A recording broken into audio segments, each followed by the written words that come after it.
Hi everyone, welcome back. ನೀವು ನೋಡ್ತಿದ್ರೆ student solution YouTube channel. ಹೊಸ CA ಅಂಡ್ ROS ಕೂಡ ಬರ್ತಾ ಇದೆ. GPS, PSTR, HSTR ನೇಮಕಾತಿ ಯಾವಾಗ, TET ಆಗಿರ್ಬೋದು, CTT ಆಗಿರ್ಬೋದು, ಗೊಂದಲ ಆಗಿರ್ಬೋದು, ಎಲ್ಲಾ ರೀತಿ ಲೇಟೆಸ್ಟ್ ಅಪ್ಡೇಟ್ ಕೂಡ ಏನು ತಿಳಿಸ್ಕೊಡ್ತೀವಿ. ಚಾನಲ್ಗೆ ಸಬ್ಸ್ಕ್ರೈಬ್ ಆಗಿ, ವಿಡಿಯೋ ಇಷ್ಟ ಆದರೆ ಲೈಕ್ ಮಾಡಿ. ನಿಮಗೆ ಗೊತ್ತಿರೋ ಈ ಹಿಂದೆ GPSTR, PSTR ಗೆ ನಿಮಗೆ ಡ್ರಾಫ್ಟ್ CA ಅಂಡ್ ROS ಕೂಡ ಬಂತು. ಅಲ್ಲಿ ನಿಮಗೆ ಒಂದು ಮಟ್ಟದ ಕ್ಲಾರಿಟಿ ಸಿಕ್ತು ಅನ್ಕೋತೀನಿ.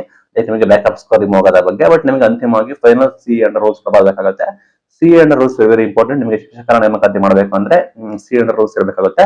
ಅದನ್ನ ಏಕಾಏಕಿ ಕಾಟಾಚಾರ ಮಾಡಕ್ ಹೋಗೋದಿಲ್ಲ. ಅದನ್ನ ನೀಟಾಗಿ ನಿಯಮ ಮಾಡಿ ನೀಟಾಗಿ ಮಾಡಬೇಕಾಗುತ್ತೆ. ಆ ನಿಟ್ಟಿನಲ್ಲಿ ನಿಮಗೆ ಇನ್ನು 15 ದಿನ 15 ಡೇಸ್ ಒಳಗಡೆ ನಿಮಗೆ ಅಂತಿಮವಾಗಿ ಹೊಸ CA ಅಂಡ್ ROS ಕೂಡ ಬರುವ ಸಾಧ್ಯತೆ ಕೂಡ ಇದೆ ಮಾಹಿತಿ ಬರ್ತಾ ಇದೆ.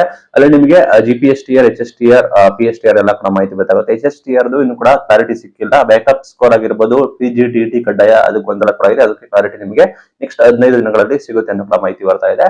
ವೆಯ್ಟ್ ಮಾಡಿ, ನಾವು ನಿಮಗೆ ಅಪ್ಡೇಟ್ ನ ಕೊಡ್ತೀವಿ. ನಂತರ TET ನ ಕಂಡಕ್ಟ್ ಕೂಡ ಮಾಡ್ತಾರೆ ಅಂತ ಹೇಳಿ ಎಲ್ಲಾ ರೀತಿ ಮಾಹಿತಿ ಬಂದಿದೆ. ನಿಮಗೆ ಗೊತ್ತಿರೋ ಹಾಗೆ ಎಲ್ಲಾ ಪೇಪರ್ ಕೊಟ್ಟಿದ್ದಾರೆ. ಬಟ್ ಅಧಿಕಾರಿಗಳು ಯಾವುದೇ ರೀತಿ ಸ್ಪಷ್ಟನೆ ಕೂಡ ಕೊಟ್ಟಿಲ್ಲ ಅಂತ ಹೇಳಿದ್ದಾರೆ. ಆಕಾಂಕ್ಷಿಗಳು ಹೋಗಿದ್ದಾಗ ಸರಿದ ಮಟ್ಟಿಗೆ TET ನ ಕಂಡಕ್ಟ್ ಕೂಡ ಮಾಡೋ ಸಾಧ್ಯತೆ ಕೂಡ ಇದೆ. ಆಕಾಂಕ್ಷಿಗಳಿಗೆ ಏಪ್ರಿಲ್ ತಿಂಗಳಲ್ಲಿ TET ಕಂಡಕ್ಟ್ ಕೂಡ ಆಗ್ಬಹುದು. ಅವರು ತಯಾರಿ ಕೂಡ ಮಾಡ್ಕೊಳ್ಳಿ. ನಂತರ ಶಿಕ್ಷಕರ ನೇಮಕಾತಿ ಕುರಿತು ನಿಮಗೆ ಗೊತ್ತಿರೋ ಹಾಗೆ ಇನ್ನು ಕೂಡ ನಿಮಗೆ ಸರ್ಕಾರದಿಂದ ನಿಮಗೆ ಗೊತ್ತಿರೋ ಹಾಗೆ ಕೋರ್ಟ್ ಮೊರೆ ಹೋಗಿದೆ ಅನ್ನೋ ಕೂಡ ಮಾಹಿತಿ ಬಂದಿದೆ. ನಂತರ ಅದು ಸ್ಪಷ್ಟ ಮಾಹಿತಿ ಇಲ್ಲ.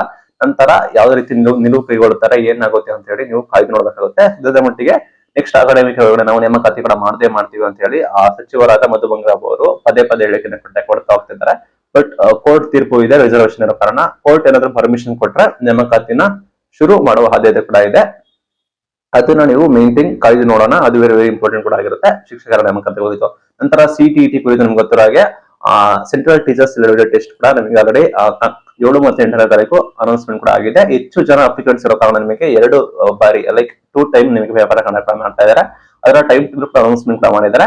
ಆಲ್ ಟಿಕೆಟ್ ಕೂಡ ಬಿಡುಗಡೆ ಆಗ್ತಾ ಇದೆ. ಇಂದು ಅಥವಾ ನಾಳೆ ಒಳಗಡೆ ಇಂದು ನಿಮಗೆ ಸಾಧ್ಯತೆ ಕೂಡ ಇದೆ ಆಲ್ ಟಿಕೆಟ್ ಬಿಡುಗಡೆ ಆಗೋದು. ನಂತರ ಅದನ್ನ ಡೆವಲಪ್ ಮಾಡ್ಕೊಂಡು ನಿಮ್ಮ ಸಿಟಿ ಸೆಂಟರ್ ಗಳನ್ನ ನೋಡ್ಕೊಳ್ಳಿ, ಯಾವ ಸಮಯ ನೋಡ್ಕೊಳ್ಳಿ, ಯಾವ ದಿನಾಂಕ ನೋಡ್ಕೊಳ್ಳಿ. ಅದು ವೆರಿ ಇಂಪಾರ್ಟೆಂಟ್. ನೀವು CTET ನ ಹಾಜರಾಗಬಹುದು. ಬಿಕಾಸ್ ಸುಪ್ರೀಂ ಕೋರ್ಟ್ ಆದೇಶ ಇರೋ ಕಾರಣ TET ಕೂಡ ಹೆಚ್ಚು ಡಿಮ್ಯಾಂಡ್ ಇತ್ತು. ಅದೇ ರೀತಿ CTET ಕೂಡ ಹೆಚ್ಚು ಡಿಮ್ಯಾಂಡ್ ಕೂಡ ಇದೆ. ಬಿಕಾಸ್ ಯಾಕಂದ್ರೆ ಆಕಾಂಕ್ಷಿಗಳು ಲೈಕ್ ನಮ್ಮ ಶಿಕ್ಷಕರ ವೃತ್ತಿಯನ್ನು ಕಳೆದುಕೊಳ್ತಾರೆ ಅಂತ ನಿಟ್ಟಿನಲ್ಲಿ ಕಳೆದುಕೊಳ್ಳುವ ಸಾಧ್ಯತೆ ಕೂಡ ಇದೆ ಅಂತ ಹೇಳಿ ಅನ್ಕೊಂಡು ಆ ನಿಟ್ಟಿನಲ್ಲಿ ಹೆಚ್ಚು ಜನ ಹೋಗ್ಬಿಟ್ಟು ಬರೀತಾ ಇದ್ದಾರೆ CTET ನ. ಅದು ವೆರಿ ಇಂಪಾರ್ಟೆಂಟ್ ಕೂಡ ಆಗಿರುತ್ತೆ. ಲೈಕ್ ಆಕಾಂಕ್ಷಿಗಳು ನೋಡ್ಕೊಂಡು ನಮ್ಮ ಆಲ್ ಟಿಕೆಟ್ ತೆಗೆದುಕೊಂಡು ಹೋಗಿ ನಮ್ಮ ವ್ಯಾಲಿಡ್ ID ಪ್ರೂಫ್ ತೆಗೆದುಕೊಂಡು ಹೋಗಿ ಪರೀಕ್ಷೆ ಕೂಡ ಬರೀಬಹುದು. ಲೈಕ್ ನಿಮ್ಗೆ CTET ಅಫಿಷಿಯಲ್ ವೆಬ್ಸೈಟ್ ನೋಡ್ಕೊಳ್ಳಿ. Very important. 7ನೇ ತಾರೀಕು ಮತ್ತು 8ನೇ ತಾರೀಕು 2 ದಿನ ನಿಮಗೆ ಕಂಡಕ್ಟ್ ಮಾಡ್ತಾ ಇದ್ದಾರೆ. ಹೆಚ್ಚು ಅಪ್ಲಿಕೆಂಟ್ಸ್ ಇರೋ ಕಾರಣ ದೇಶದ 160ಕ್ಕೂ ಹೆಚ್ಚು ಎಕ್ಸಾಮಿನೇಷನ್ ಸೆಂಟರ್ ಗಳಲ್ಲಿ ನಿಮಗೆ CTET ನ ಕಂಡಕ್ಟ್ ಮಾಡ್ತಾ ಇದ್ದಾರೆ. ಯಾರೆಲ್ಲ ಅಭ್ಯರ್ಥಿಗಳು ಕೂಡ ಇದ್ದೀರಾ, CTET ನ ಕೂಡ ಬರೀತಾ ಇದ್ದಾರಾ ಅಂತ ಅಭ್ಯರ್ಥಿಗಳಿಗೆ ಆಲ್ ದ ಬೆಸ್ಟ್. ಅಫಿಷಿಯಲ್ ನೋಡ್ಕೊಳ್ಳಿ. ಆಲ್ ಟಿಕೆಟ್ ಶೀಘ್ರದಲ್ಲೇ ಬಿಡುಗಡೆ ಆಗುತ್ತೆ. ಇದು ಇವತ್ತಿನ ವಿಡಿಯೋ. Thank you.